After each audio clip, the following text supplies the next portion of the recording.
I was going to say, we've got the great Sean Hannity is up early. Hey, Sean, good morning. Good morning. Hey, good morning, guys. How are you? We're doing okay. Just adjusting to the news, just as we by the way, started Steve, our news. Yes, sir.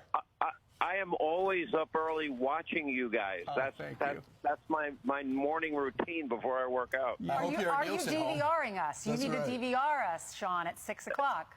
Yes, DVR. I do miss the 6 o'clock hour, so 7 o'clock is usually my tune-in time, but I like to DVR the first hour, which is always great. I could call you and recap at the end of the show if you want, Sean. Okay, so, Sean, the lead story is Nikki Haley's going to drop out at 10 o'clock, and as Jackie Heinrich just said, she is, it sounds like, according to John McCormick from the Wall Street Journal, who we're about to talk to in a moment, she will encourage Donald Trump to earn the support of the Republicans and the independents who supported her.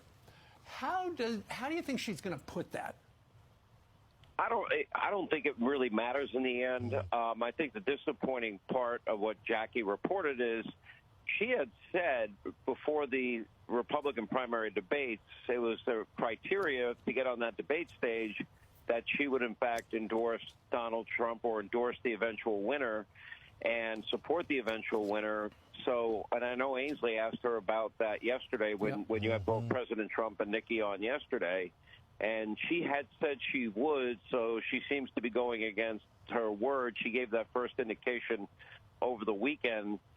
That's disappointing to me. I think that she should stand by her word on that. Maybe she'll clarify that today.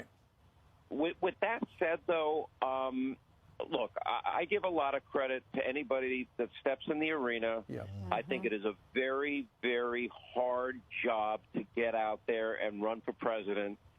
If there's a primary and let's say there's 16 or 17 people in, like there was in 2016, or 7, 8, whatever the number happened to be this year, there's only going to be one eventual winner.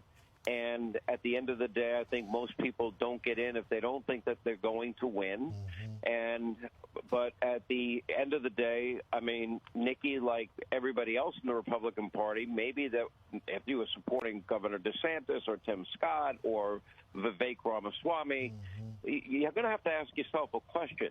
Do you really think, do you want 4 more years of Joe Biden and his failed policies, or are we going to be better off with the policies that President Trump had brought in during his first term? And is he running on a platform you are more in agreement with? Yeah. Now, if you look at where Joe Biden is, I think Joe Biden did not have the best night, as everybody seems to claim. There are a lot of states where people said, nah, I'm not voting for Joe Biden, and the percentages were high. He didn't really have any opponent last night. And more importantly, you just got to look at all the polls that have come out. I discussed this last night when I was on with Brett and Martha. We've had the New York Times Siena poll, the Fox News poll, the Wall Street Journal poll. CBS was interesting to me because Donald Trump beat that threshold. He was at 52% in terms of a head-to-head matchup with Joe Biden. That is a big number. Then you look at the Gallup approval rating of Joe Biden. Joe Biden was only at 38%.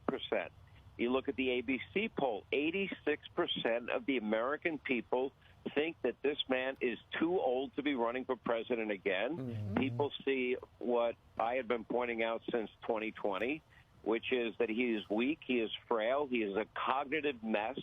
I've been saying forever he has not had a clean event in at least 6 months that I can think of, clean being defined as, he's not mumbling, bumbling, stumbling, having a hard time figuring out where to stand or exiting stage left or exiting stage right.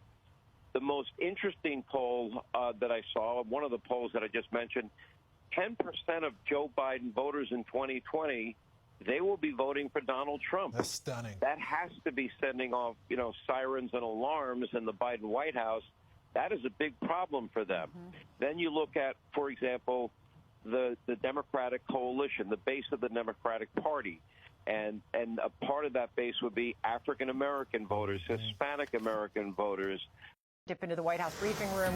Peter Doocy is questioning Karine Jean-Pierre. You all reported it. You all saw it. He was with the chief, Chief Owens, I believe. The chief, who was in charge for 2 years before that, said, "I've never had one conversation with the president or the vice president." How is that possible? So one thing I will say about Chief, you're talking about Chief Ortiz. This is Chief Ortiz. Yeah. So he was invited, I believe, to participate in the president's first trip visit to El Paso, which was back in January of 2023, and he did not attend. He was invited, but he was invited.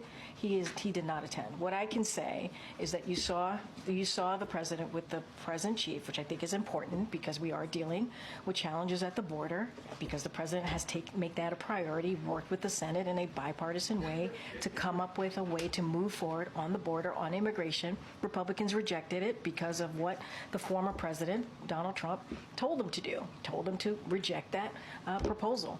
So the president is going to continue to be steadfast, focus on an issue that majority of the American people care about, which is the border. Let's not forget, if that policy had went into law, it would have been the toughest and the fairest bipartisan border security agreement in decades. And last one, yeah. Will President Biden publicly address Laken Riley's murder, allegedly at the hands of an illegal immigrant who was released by law enforcement multiple times on Thursday night? I know he's got a statement, but what about at the State of the Union? Look, I do want, this is such a tragic story and obviously situation. This is someone's life that was lost, so I do want to always acknowledge and extend our deepest condolences to her family and to her friends and the people who loved her. And so want to always be sure to say that, and because it's so tragic. Look, I don't have anything to share about the president's speech as it relates to that particular question that you have. But we want to always be sure that we lift up the families who have lost their loved ones in that way. And I would reiterate, you just asked me about the Border Patrol chief. The president was just there with the current chief, Owens. The president went to the border, obviously Braunfels, Texas, to lift up the importance of doing something at the border. And I would be remiss if I did not continue to say that Republicans rejected a bipartisan proposal that came out of the Senate. And so if they truly, truly cared about what was going on at the border, if they truly cared about this immigration policies and trying to fix that, trying to move forward in a way where we have a tough and fair law, they would work with us on it. They wouldn't listen to the former president, who is clearly telling them to reject, telling Republicans to reject it for his own political gain, and that's shameful. You cannot take somebody out of a race. The voters can take the person out of the race very quickly, but a court shouldn't be doing that, and the Supreme Court saw that. Former President Trump hailing a Supreme Court decision preventing Colorado and other states from kicking him off their ballots. It's one of the many legal challenges colliding with his White House campaign. Shannon Bream is in Washington with our legal eagles, Andy McCarthy and Jonathan Turley. Shannon. Yeah. Good evening, Brett and Martha. And guys, if only we had something to talk about. There's nonstop legal stuff going on here. But let's start with that yesterday. The Colorado ballot, a winning argument for the Trump team, but they've got this immunity case. He loved the Supreme Court yesterday. I'm not sure he's going to feel the same way this summer. Yeah, that's the problem with sequels, is they don't always go what you had hoped for. The fact is the odds are against the president on immunity. Now, it's true that once you get into that high grass of presidential immunity, you often don't know where you'll come out, because some of the justices may be concerned less with the result as they are with the rationale. That the D.C. Circuit itself was sweeping. It's not just Trump's arguments that are sweeping. And that may have given pause for some of these justices to say we need a little more delineation. But there's a very good chance, in my view, that they could end up sending the mandate back to the trial court in June, as with most likely. Then that would restart the trial, and they'd have to get through pretrial motions. But if it goes back in June, it's possible that you could have a trial before the election.